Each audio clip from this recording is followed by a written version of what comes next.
Welcome to the Wealth Acceleration Podcast with your host, Wealth Coach Wade Reed. Hey, what is up, Money Masters? It's Wade Reed here, up for another episode of the Wealth Acceleration Podcast. If you are watching this live on the video, you'll notice I am in a off-site location today. I'm in Dallas, Texas. And in Dallas, Texas, I'm participating in an event called Aspire for More Mastermind. And I love these types of events because they're paid events for those who are of like mind, who are looking to increase their financial awareness, or in the case of other masterminds, it might be business strategy, it might be personal health, whatever it is. These masterminds are a paid experience to be able to join with a group of people who are trying to accomplish similar things, and thereby you can create synergy and build new relationships. And so it's just one of the coolest things that I ever get to participate in. So I'm here for two reasons.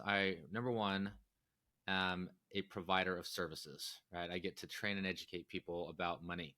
The second reason I'm here is that I get to learn from other people. I always pick up nuggets. I'm always a student of money, as I always talk about, and I'm looking for ways to improve my financial life. So one of those things that I came across today was a new method for how to vet out or underwrite investments. So there was a guy training that talked about investments. This guy has ridiculous amounts of experience dealing with multifamily real estate, dealing with businesses, and more businesses. Like, this guy is really, really well-versed in all things business, operational, financial, and how to underwrite deals. So he uses that term underwrite, and I want to define what that means. So an underwriting of something is to, let's go back to where it actually came from. Back in the days of like shipping across the ocean, there was great risk in taking a ship across the ocean or taking the Indian trade routes to take spices back and forth. And so what would happen is they would say, I have this opportunity to do this shipping experience. I've got to get some people to support this, but I also need funds to be able to get this done. And they would write down what it was, and then they would have a line, and then they would literally, under that line, write who was willing to participate. That's where the term underwrite comes from, as I understand it. So these people knew what the risks were. The only reason they were willing to underwrite their name under the opportunity was because they understood the risks and they had the capital. They were willing to take on their responsibility associated with their investment, possibly losing it, but also the opportunity for the gain that would accompany that particular business venture of getting the goods from one place to another. So when we are underwriting or vetting investment deals, we need to have a set of criteria. And in my maximize component of my process, that's what it's all about. Like, you've got to learn the skill of how to invest. And it is no doubt a skill. You don't become born with the ability to just make sound investments. Like, it just doesn't happen. At best, you get lucky on your first try, and then you think you're a genius and you've got a Midas touch, and everything you touch will always turn to gold. But that is never the case. So something that was really, really powerful for me as I listened to this gentleman talk, he shared how everything that crosses his desk is always a no first. Think about that for a second. Instead of all the reasons why to invest, he looks at every deal first about why not to invest. Or let me say that a different way. That's kind of, let me just rephrase that, because as I'm thinking this through as we talk in this podcast today, this guy used to look at reasons not to invest. I guess I want to put it that way. He said, I used to look at ways not to invest. I used to say mostly yes to things in my mind. Okay, this is coming across my desk. It's a yes unless it's a no.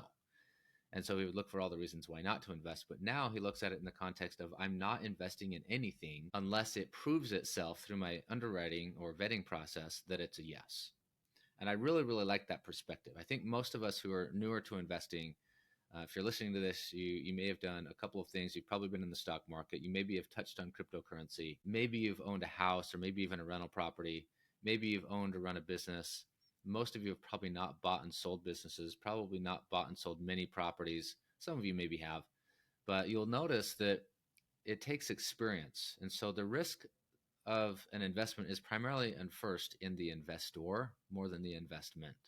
What I mean by that is the investor, the one who's underwriting this deal, you and me, if we don't have experience in this thing, if we don't have mentorship, if we don't have something backing up our rationale, a clear set of criteria, then we're likely to have a bad outcome. We might put too much in a deal too fast. We might put too little in a deal. We might do a deal we shouldn't have done. And it's better to learn those things with small quantities of money and by finding some example. And so I want to provide that to you. I want to give you some context to how to approach making a sound investment.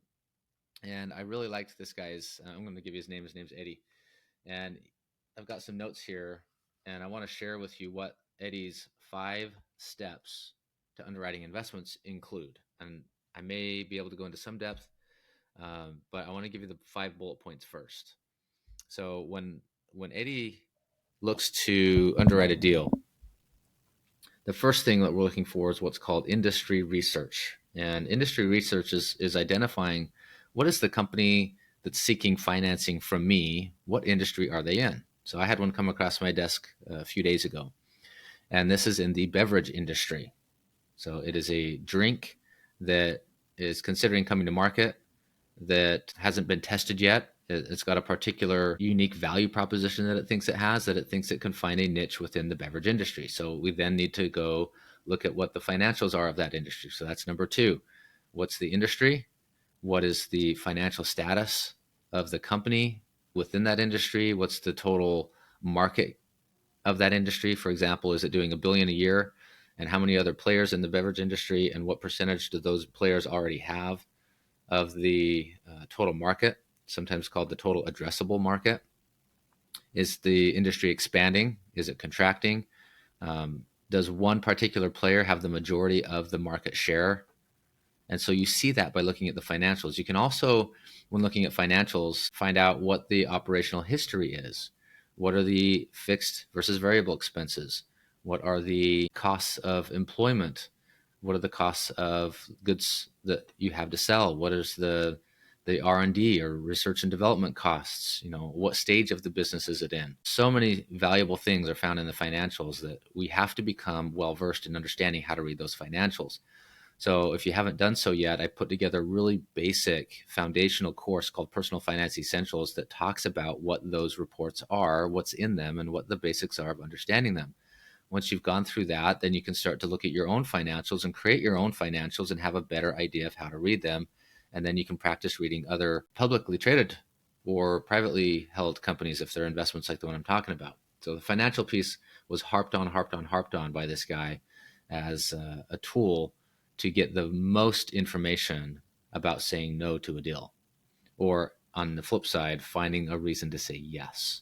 Okay, the third piece, operational. The fourth piece, IT and technology. And the fifth piece, legal. So again, the top 5, industry research, financial, operational, IT and technology, and legal.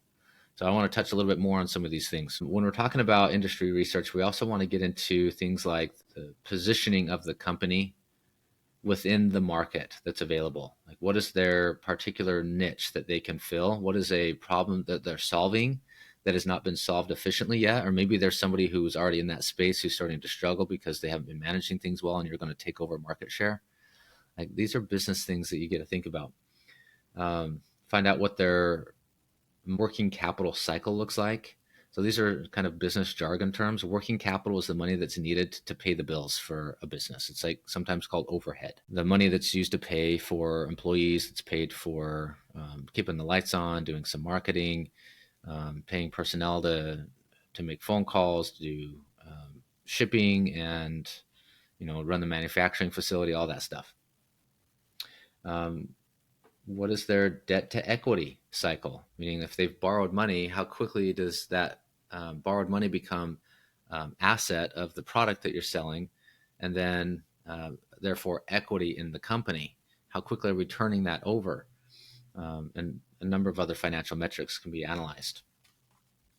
On the financial side, let's touch some more on that. We want to look at the assumptions. Where did the company come up with its assumptions? So the only way you do this is by talking to people. You have to interview the founders of the company, the people who are operating this company. You have to get close to who's involved. And When I was in my venture capital classes in my undergraduate work in the early 2000s, I guess it was the mid 2000s, 2005 to 2008, I had an adjunct professor who was raising $50 million for a fund. And he would tell us story after story after story about the challenges of that and the successes, and getting clear on what their particular fund was investing in. And they had a very clear stage of investment they were willing to take on a company. So they literally bought into companies at different stages of their development. Some companies are what we call pre-money. Pre-money means that they're just an idea. And at this stage, there's 3 F's that we need to consider. Seed capital comes from friends, comes from family members, and comes from fools. And he made that joke. I thought that was just brilliant, that we often just quickly give money to somebody who we think is a close relationship. We're like, yeah, sure, I'll bet on you. It's not that big a deal. Here's $1,000. Here's 5,000. Here's 25,000. Good luck with that. And honestly, at that stage, we ought to pretty much write it off. And if it goes well, that's a bonus. Otherwise, just think of it as a donation, basically. So we have on the financial side, where is it at? Is it pre-money? Does it even have any assumptions? Where did its assumptions come from? So this beverage company that came across my desk, it's looking for $600,000 of capital. And it's at that stage that it hasn't had any actual product yet. It just thinks it can get product to market because of the experience of the founder. 16 years of experience in a particular group that ran marketing for beverage companies. So there's experience there, but there's no track record yet of success as a business owner. So there's some concerns on that sort of thing. So how did they come up with their financial data? Who did they hire to help them with that? Can you talk to that person? How did they get their assumptions? So what about somebody who's beyond that? If you've got some operating history, if you've ever watched Shark Tank, they ask about the details of their numbers. What are their margins? What is their net profit? How much future growth do they think they have? How much money personally do they have in the company? Things of that nature. So you have to set a stake in the ground. The guy who was presenting this said, I never, ever, ever, ever, ever touch pre-money investments. I just don't do it. It does not meet my destination, where I'm headed with my family, with my business ventures. I cannot afford to have money tied up in early stage investments like that. I have to know that the money I put into companies that are already in a stage of growth, that they can be vetted out by looking at their operational history, by looking at their financial historical data, not just assumptions of future data. You have to make that determination yourself. Will you or will you not invest at that stage of a company? Back to this venture capital company, they would not invest in pre-money either. They had to be at a certain point of the growth cycle. So like stage 2 or stage 3 of raising capital, proving that they've already achieved certain benchmarks before they would invest. You want to be able to look at what he called the determination of recurring expenses versus one-time expenses. Recurring expenses are often the things like employee salaries, paying the lights, paying for certain costs of the goods that you produce, and getting contracts on those so that they are consistently the same rather than variable based on certain economic cycles that might happen with achieving supply of certain products. So if you're in the mining industry, the costs of getting copper or nickel or whatever it is might vary a lot based on economic, political cycles, wars. If you're getting certain supplies, like the guy that was presenting this has a company that gets coffee beans, and they're like the top 2% of coffee beans in the world have great variability. Colombia, Costa Rica, and some African nations, if they have bad weather, the harvest is different, and so the costs are going to be different. So if he locked down 3-year fixed cost based on how much quantity they were looking for, and they were able to like level out what they knew their costs were going to be for the next 3 years, and that gives greater confidence. So you want to find out those things when you're vetting deals. And as you're doing this, again, I just reiterate the idea of looking for a reason to invest. Let the data tell you that it's a good thing to invest in. Don't ask somebody if it's a good idea to invest. As you do this research and you practice this, you'll find reasons to invest rather than reasons not to, because you don't need to find the reasons not to. It's already a no, unless it's a yes based on the data and matching your specific criteria for what you're trying to accomplish in your life. Okay, on to operational stuff. Operational things are like key performance indicators, scorecards. What are they doing to aggregate the data and look at specific things in the company that are measuring progress? And there's 7 main key performance indicators that any business ought to be able to measure consistently. And that is, number one, how are they getting their business? In other words, how are leads being acquired to turn into customers? How are those leads being qualified to verify that they're actually worth time to possibly become clients or customers? What is the percent of those leads that are turned into sales? What are the deliverables? And measuring how those deliverables are provided to the customers or clients.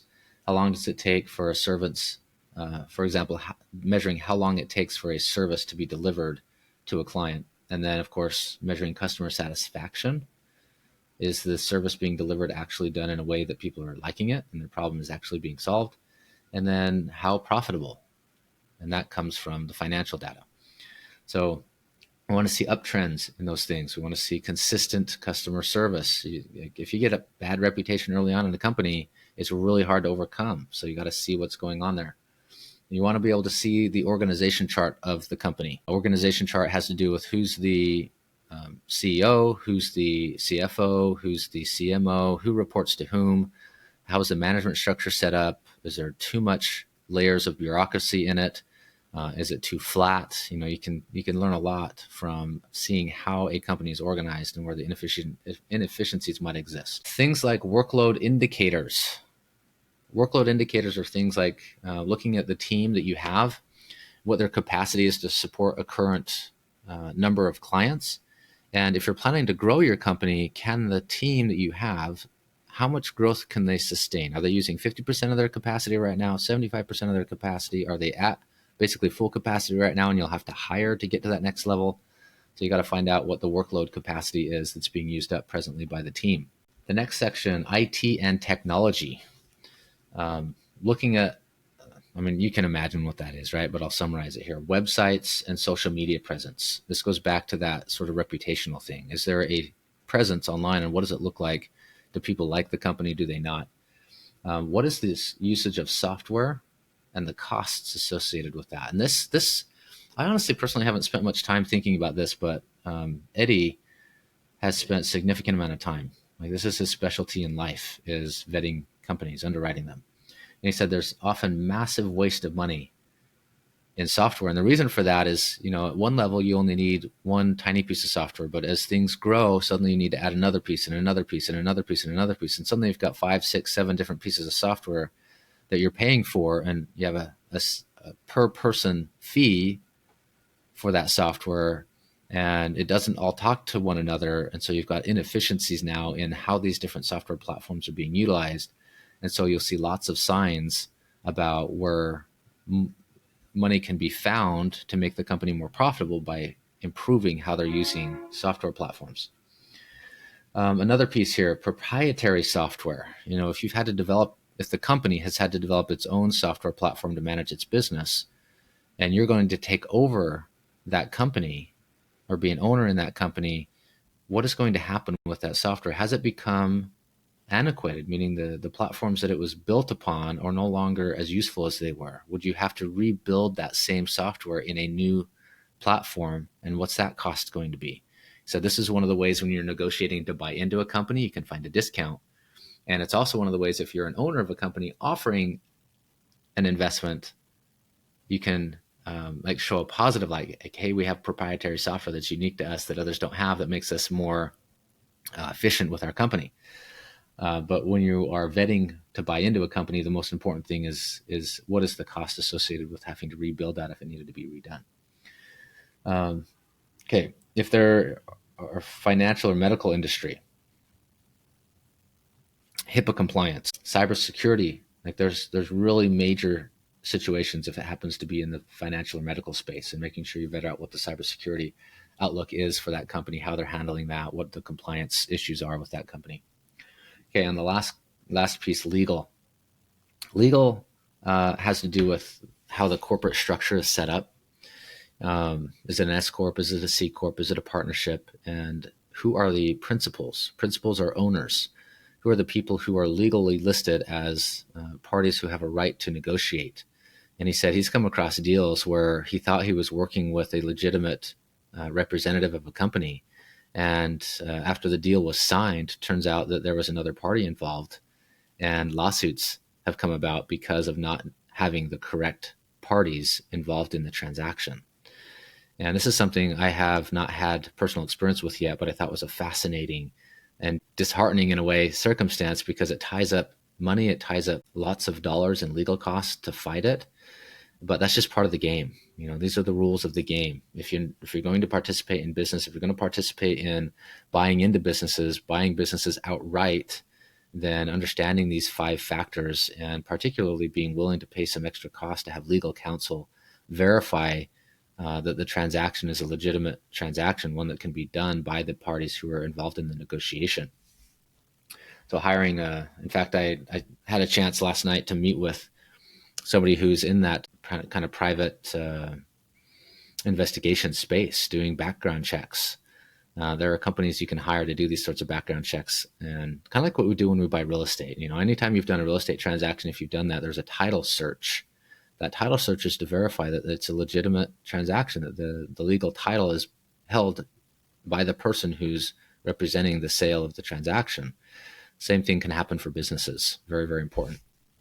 So those 5 main factors are like the big picture things that are the non-emotional things. But there are other factors. There are other things like, do I have a personal values alignment with this? This comes to a second set of criteria. So before you might even look into something, you might have to vet it against your personal preferences, your personal criteria, and make sure it matches things that you're willing to be a part of. I've had things come across my desk that are in industries that I just don't believe in. And so it's an automatic no if there's a values misalignment. If you have certain thresholds for rate of return that you're looking for, then it has to meet that. There has to be certain things like the level of control you have over the deal, the fact that you might want to be involved, but the investment deal may not allow you to be involved. So if you want a personal direct ownership and control over something, then you want to make sure that's a part of your criteria. You want to know, as I mentioned earlier, the people involved and what is the risk if something goes badly, right? Do you have a right to sue? Do you have a right to have a lien? Are they signing a personal guarantee of some kind that you can take to court and get money back? I'll share a couple of quick stories of clients of mine who have had really tough situations. I had one who was offered a $500,000 promissory note. And this note was to be for something like 3 to 5 years to help fund a hospital. And the CEO who was managing this hospital turned out to be a crook, but he signed a personal guarantee. So my client put up $500,000 on this promissory note, and almost immediately it went bad. Like the company went into bankruptcy. And so his $500,000 was suddenly tied up, and there was no cash flow from it. There was no interest payments. There was no return of principal because this dude had been a crook. And because he had signed a personal guarantee, my client was able to take the contract to court and spend $100,000 in 2 years of his life to get it validated and an award of half of his invested capital. So he got back $250,000, but it had to pay $100,000 in legal fees. So he netted back $150,000 out of $500. Ouch, right? Largely because of this legal component, not vetting this guy's background and understanding really who he was and what the nature of the financials of the second part, the financials of the company. Maybe they had been falsified financials. I really don't know the extent to which he had underwritten this because he had already done the deal before I met him. But this stuff happens a lot. I mean, a lot when you're dealing with the investment world. And so you just have to be prepared that if you're going to get in the game of investing, that there will be losses. There will be lessons learned. You might have to call it a tuition to learn how to really play the game, to know what the rules are and what you're missing.